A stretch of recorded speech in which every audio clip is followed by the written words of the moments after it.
आज ज्येष्ठ कृष्ण नवमी है। आज हम कमाल की जयंती मनाते हैं।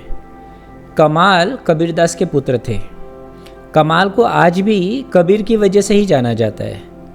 आप अगर गूगल में भी टाइप करेंगे कमाल, तो कोई कमाल नाम का कोई एक्टर है शायद, हाँ वो आ जाएगा।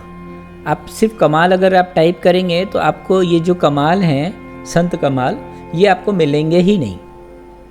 और ये दुर्भाग्यपूर्ण है, हमने अध्यात्म की दृष्टि से समाज का उत्थान किया ही नहीं। वरना कमाल को लोग सिर्फ कमाल की वजह से ही जानते हैं, क्योंकि कमाल बिल्कुल अद्वितीय हैं। उनको उनके पिता के नाम की तो बिल्कुल ही ज़रूरत नहीं है। कमाल के कवि, रहस्यदर्शी और दार्शनिक थे। अब हम सब जानते हैं कि जो भी बड़े लोग होते हैं ना, उनके साथ चमत्कार जुड़ जाता है। तो कबीरदास तो बहुत बड़े हो गए, तो उनके साथ चमत्कार जुड़ गए। अब लोगों को शायद ये पसंद नहीं है कि ये सुनना समझना। कबीरदास जो है, उनकी बीवी थी, अब उनके 2 बच्चे थे। क्योंकि बच्चे थे तो उन्होंने बीवी के साथ संभोग किया होगा, 2 बच्चे पैदा किए होंगे। हाँ, तो वो माने उटपटांग बातें करते, जैसे हमने राम के साथ किया, कृष्ण के साथ किया, हाँ वैसे ही इनके साथ भी किया। कहानी ये कहती है कि भाई उनके कोई बेटा बेटी नहीं थी। वो तो क्या हुआ है कि कोई एक आदमी मर गया था, कोई एक छोटा बच्चा मर गया था, तो उसको एक काजी के पास लाया गया। अब काजी के अंदर तो वो दम नहीं था कि मरे हुए बच्चे को जिंदा करते। इनफैक्ट इस संसार में किसी के अंदर वो दम नहीं है कि मरे हुए व्यक्ति को कोई जिंदा कर दे, किसी के अंदर नहीं है। तो ये सारी चमत्कार जो है बहुत ही बचपना वाली बातें हैं। हाँ, तो इनके साथ भी वही कहानी जुड़ी है कि कोई बच्चा मर गया था, वही काजी के पास आया था।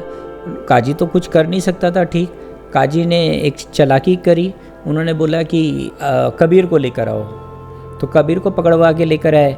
कबीर को बोला कि तुम बड़ी बड़ी बातें करते हो, तो तुम बड़े चमत्कार की बातें करते हो, जबकि वो कोई चमत्कार की बातें नहीं की। उन्होंने कभी कोई चमत्कार नहीं दिखाया। और जितने चमत्कार की कहानियाँ हम सुनते हैं वो सब बोगस हैं। उनके जो अनुयायी हैं, शिष्य हैं ना, वो बड़ा चढ़ाकर बोलने के चक्कर में, उनको भगवान बनाने के चक्कर में वो गलत चमत्कार की बातें करते हैं। उनका जो असली ज्ञान है वो तो कोई लेता नहीं। चमत्कार की बातें करते हैं लोग। अगर उनके ज्ञान की बात को ले लें और अपने जीवन में साध ले, तो वो उनका जीवन जो है रूपांतरित हो जाएगा, वो धन्य हो जाएंगे। लेकिन वो नहीं करते हैं।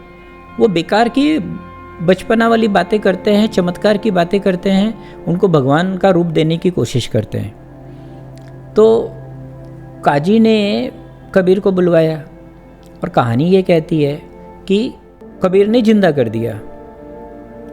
कबीर ने जिंदा कर दिया तो वो जो बच्चा है वही कमाल हुआ। पर ऐसा नहीं है, उनके 2 बच्चे थे, कमाल और कमाली। तो कमाल के बारे में बात करते हैं। कमाल की सबसे पहली बात यह है कि कमाल किसी की नकल नहीं थे, अपने पिता के भी नहीं, और किसी शास्त्र के नहीं, किसी विचार के नहीं। वो कार्बन कॉपी नहीं थे किसी के, बिल्कुल ओरिजिनल, 100% ओरिजिनल थे वो। देखो, जो अस्तित्व है ना, उनको कार्बन कॉपी पसंद नहीं है। वो 2 लोगों को एक जैसा नहीं बनाता है, वो 2 पत्तों को एक जैसा नहीं बनाता है। हम ये बात समझ ही नहीं पाते हैं। हर बाप चाहता है कि उसका बेटा उसके जैसा हो। हाँ, हर समाज चाहता है कि उसके लोग जो हैं वो समाज जैसे हों, एक समाज में एक जैसे लोग हों। पर ऐसा नहीं है। हर आदमी अपने आप में अलग पहचान रखता है, उसका अपना स्वभाव होता है। सारे राष्ट्र चाहते हैं कि उसके जो लोग हैं वो एक ढंग के हो। सारे नेता चाहते हैं कि उनकी जो विचारधारा है वैसे ही सारी दुनिया सोचे। सारे धर्म के लोग यही चाहते हैं कि सारे लोग उनके धर्म को माने, बाकी दूसरे किसी धर्म को नहीं माने। आप तो देख ही रहे हैं, लड़ाई झगड़ा, मारपीट। हाँ, जितनी भी लड़ाइयाँ हुई हैं, आप देखिए ज़्यादातर 99% उसके तह में अगर आप जाकर देखेंगे तो यही कारण मिलेगा, धर्म। धर्म ने जितनी हत्याएं की हैं और किसी बात ने नहीं करी है। तो इस ढंग से हमने जो भी हम नाम लें, अल्लाह, भगवान, गॉड, ठीक है, हम एक तरीके से सब उनके खिलाफ हैं। क्योंकि वो तो सबको अनूठा बनाता है और हम चाहते हैं कि सब लोग मेरे ढंग से सोचें। तो कमाल जो है वो मैवरिक थे, स्वतंत्र विचारशील व्यक्ति थे। वो साफ कहते थे कबीर से और बाकी लोगों से कि मैं कबीर का पुत्र हूँ, मैं कबीर का डिसाइपल नहीं हूँ, शिष्य नहीं हूँ। मेरी समझ ये है कि कबीर ने अपनी चेतना की जो ऊंचाइयाँ छुई हैं, मैं समझता हूँ कि कमाल ने 2 कदम आगे जाकर ही उस चेतना के आकाश को छुआ है। ये दुर्भाग्यपूर्ण है कि हम नहीं जानते हैं कमाल को। हाँ, एक कहानी मैं बताता हूँ, इससे आपको समझ में आएगा। उस कहानी के पहले आप ये समझ लें, एक बात के 3 स्टेजेस हैं। वो क्या है? राग, राग, विराग और वितराग, ये 3 स्टेजेस हैं। अब इनमें क्या अंतर है आप समझ लीजिए। राग यानी बंधन, वासनाएं जो आपको पकड़े रखे हुए हैं, वो राग है। इसको संसारी जी रहे हैं, संसार में जो लोग हैं वो राग को जी रहे हैं, ठीक है। अब विराग, विराग का क्या अर्थ हुआ? वासनाओं से मुक्ति, बंधन से मुक्ति, कोई पकड़ नहीं, हाँ, हर पकड़ से छुटकारा, इसको कहते हैं विराग। तो विराग कौन जीता है? संत लोग। जो संत लोग हैं वो संसार में नहीं जीते हैं, संसार के पकड़ में नहीं जीते हैं। किसको जीते हैं? विराग को जीते हैं, विराग को साधते हैं। लेकिन एक तीसरी बात भी है, वो है वितराग। वितराग का अर्थ है समभाव, न राग न विराग, राग और विराग के भी ऊपर जो उठ जाए उसको कहते हैं वितराग। हाँ, तो कमाल जो है वो वितराग को उपलब्ध थे और कबीर जो हैं उनके पिता, वो विराग को साधते थे। अब इस पृष्ठभूमि को अगर आप समझना चाहते हैं तो एक कहानी मैं बताता हूँ, उससे आपको समझ में आएगा। कबीर जो हैं वो गरीब थे। जब सत्संग करते थे लोग अनुयायी बने, अनुयायी बने तो हर कोई चाहता था कि वे अपने गुरु को कुछ भेंट दे, चढ़ावा दे। तो उनको लोग चढ़ावा देते थे तो वो नहीं लेते थे। वो जो अपना काम करते थे बस उसी से काम चलाते थे। चूँकि उनका काम कुछ बहुत बड़ा नहीं था और समय भी बहुत ज़्यादा नहीं देते थे, तो बहुत कम पैसे कमा पाते थे।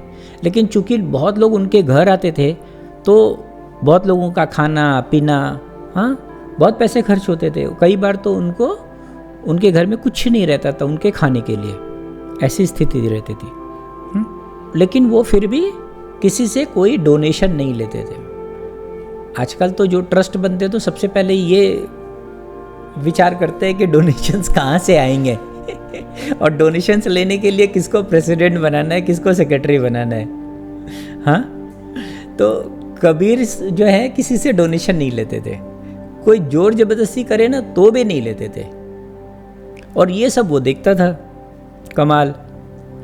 फिर कमाल बोलता था कि क्या लाए हो? डोनेशंस। बोला अच्छा ठीक है, यहाँ रख जाओ। तो कुछ लोगों से वो रखवा लिया। तो धीरे धीरे बात फैलने लगी। लोगों को लगा कि कबीर दास तो बहुत महान है, किसी से कुछ नहीं लेते हैं, और इनका जो बेटा है कमाल, ये तो दुष्ट है, बेईमान है, ये हम लोगों से रखवा लेता है। धीरे धीरे बात काशी नरेश तक पहुंची। काशी नरेश आते थे तो काशी नरेश ने लेकिन कबीर को भी सुना था और कमाल को उससे भी बात होती थी, उनको भी सुना था। उनको कभी बात से ऐसा लगा नहीं कि ये आदमी लालची है, लोभी है। हाँ, तो वो बोले ठीक है, लेकिन इसका एग्ज़ाम होना चाहिए ना कि सही बात क्या है। तो एक दिन वो कमाल के पास गए तो कमाल बैठे थे। कमाल से उन्होंने सानिध्य किया और निकलते समय उनको एक भेंट दे दिए। बोले मैं आपके लिए एक भेंट लाया हूँ छोटा सा, उसको स्वीकार करें। तो बोला क्या भेंट लाए हो? तो उन्होंने जेब से एक हीरा का बहुत बड़ा टुकड़ा निकाला और उनको भेंट किया। बोला अरे कुछ ढंग की चीज़ लाते, खाने पीने के लिए लाते। हाँ, भूख लगी है, कुछ खाते पीते, हम लोग मौज करते, क्या हीरे इस पत्थर के टुकड़े का मैं क्या करूं? तो वो ले जाने लगे। बोला अरे इतना मेहनत से तू ढो के लाया, अब इसको मेहनत से ढो के ले जाएगा, इसको रख दे यहीं पे, क्यों ढो रहा है? तो वो बोला अरे अभी तो बोला कि कोई काम का नहीं, अभी बोलता है रख दे यहीं पे। तो बोला मैं कहाँ रखूँ? बोला जहाँ मन है वहाँ रख दे। तो वो मचान उनका था घास फूस का, तो एक ऊपर में टांड बना रहता है ना, वहाँ पे उन्होंने रख दिया। कुछ दिन बाद आए वापस काशी नरेश, और फिर उन्होंने कुछ बात की, सानिध्य किया, और फिर वो बोले कि मैंने एक भेंट दिया था, मुझे कुछ उसकी काम ज़रूरत आन पड़ी है। तो बोला कैसा भेंट? बोला मैंने एक हीरा लाया था ना, वो मुझे चाहिए। तो बोला मैंने तो लिया नहीं, तुमने कहाँ रखा? जहाँ रखा वहीं होगा। तो वो तो सोचे कि ये ऐसा तो होता नहीं है, इतना बड़ा हीरा का टुकड़ा।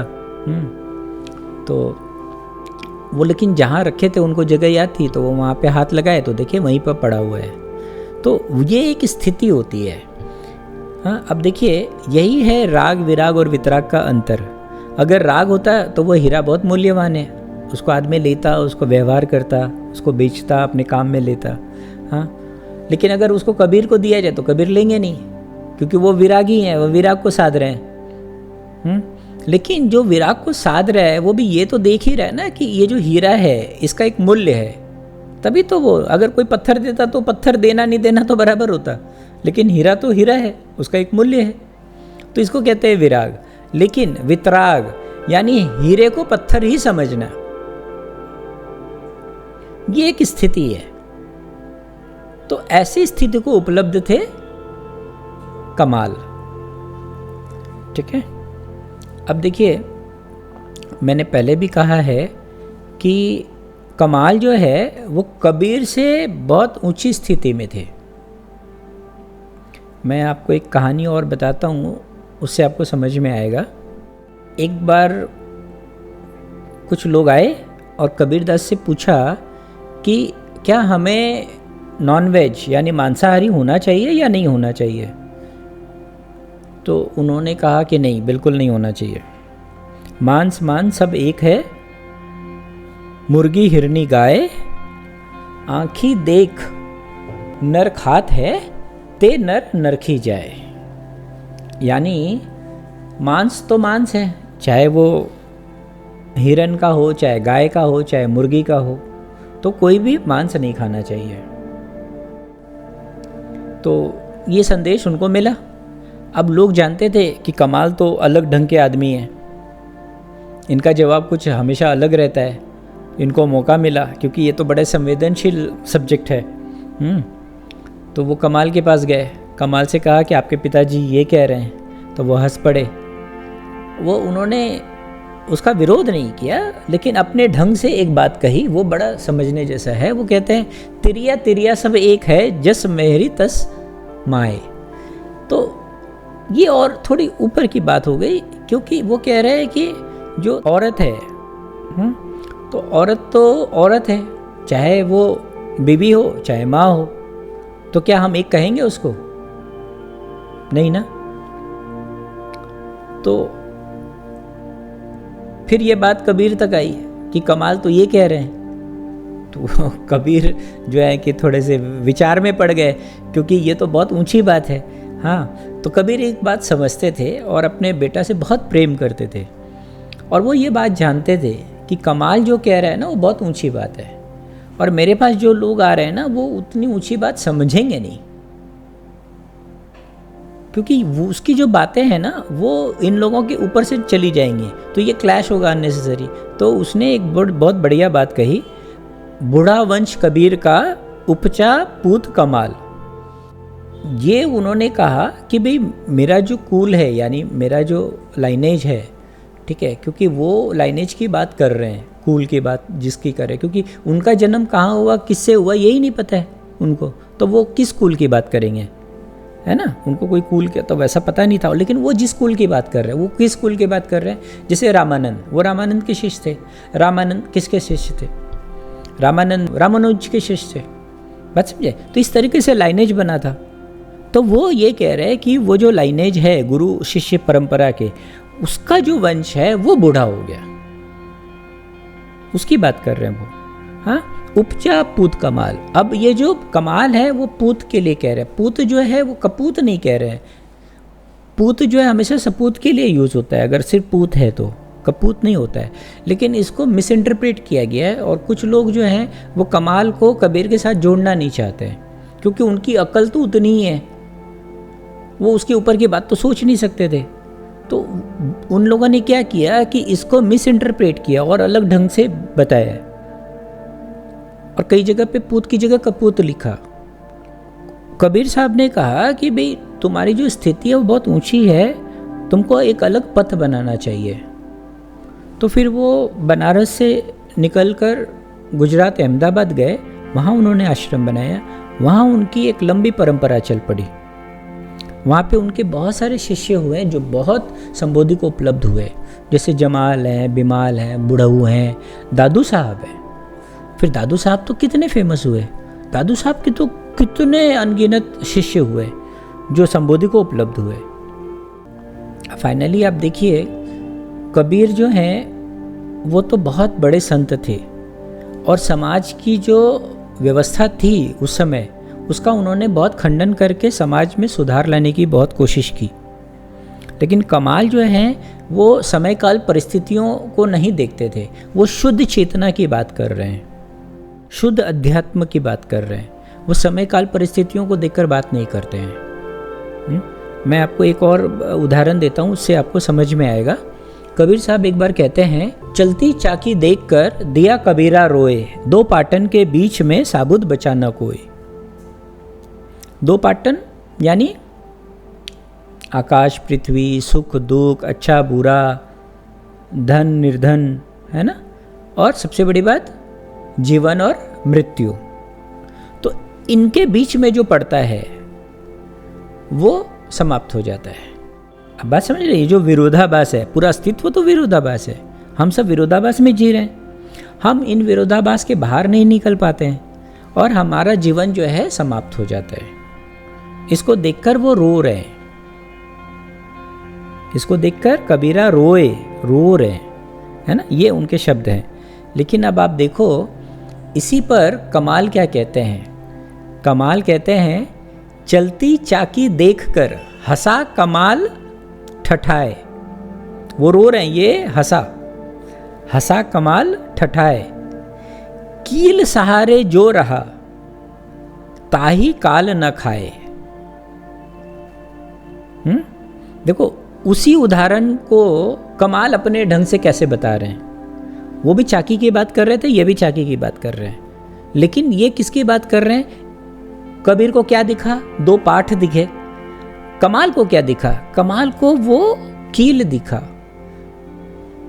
वो एक कील लगी होती है ना, हाँ, तो कील के सहारे जो दाने रह जाते हैं वो तो बीच में नहीं जाते हैं, वो तो उसको पकड़ लेता है।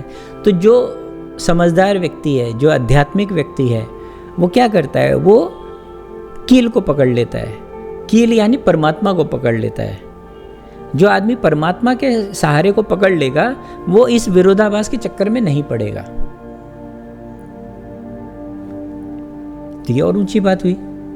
हालांकि एक बात और बताऊं, उसकी बहन थी कमाली। कमाली जो है वो और बड़ी संबोधि को उपलब्ध थी। उसने जो जवाब दिया वो और गहरी बात है। उसने कहा, भैया ये तो ठीक है, लेकिन एक स्थिति और है। वो क्या है, बोले कील सहारे जो रहे सो नगटे बुछे होए, दाना सो ही सराइये जो चटक बाहिर होए। यानी वो कह रहे कि जो दाने कील को पकड़ के रखते हैं वो बच तो जाते हैं, लेकिन झटके तो खाएंगे ही। जब चक्की चलेगी तो आपको थपेड़े तो पड़ेंगे ही संसार के। तो जो समझदार व्यक्ति है वो झंझट में ही नहीं पड़ेगा। जैसे शादी करना, अब जिसको मान लो अकल आ गई वो शादी के झंझट में ही नहीं पड़ेगा, है ना, वो घर नहीं बसाएगा। हाँ, जिसको समझ आ गई वो ऐसा कोई बिजनेस नहीं करेगा जहां पे वो खुद ही फंस जाए, है ना। तो वो कमाली यही कह रही है कि कील सहारे जो रहे सो नगटे बूचे होए, दाना सो ही सराइये। यानी उसी को सहाराना मिलनी चाहिए जो चटक बाहिर होए, जो इन झमेलों से उछलकर बाहर निकल जाए। इस तरीके से हम देखते हैं कि कमाल जो है वो कबीर से बहुत ऊंची स्थिति में थे और उनको कमाल को कमाल के नाम से ही जाना जाना चाहिए, न कि कबीर के पुत्र थे इस नाम से जाना जाना चाहिए। अब कुछ लोगों ने बहुत ही गलत काम किया है, अन्याय किया है। उन्होंने कमाल के साथ नहीं, पूरी मनुष्य जाति के साथ अन्याय किया है, क्योंकि कमाल जो है वो कुछ ऐसा दे सकते हैं आपको जहाँ तक कबीर नहीं दे सकते हैं। वो कबीर के अपर वर्शन है, कबीर की आगे की कड़ी है। इन्होंने तो बहुत बदनाम किया उनको, जैसा मैंने बताया ना कि उन्होंने बहुत गलत बात कही। जैसे उन्होंने क्या कहा, डूबा वंश कबीर का, उपजा कपूत कमाल, ये बात कहते हैं वो। और अपने ढंग से क्या कहते हैं, कमाल भयो कपूत, कबीर का कुल गयो डूब।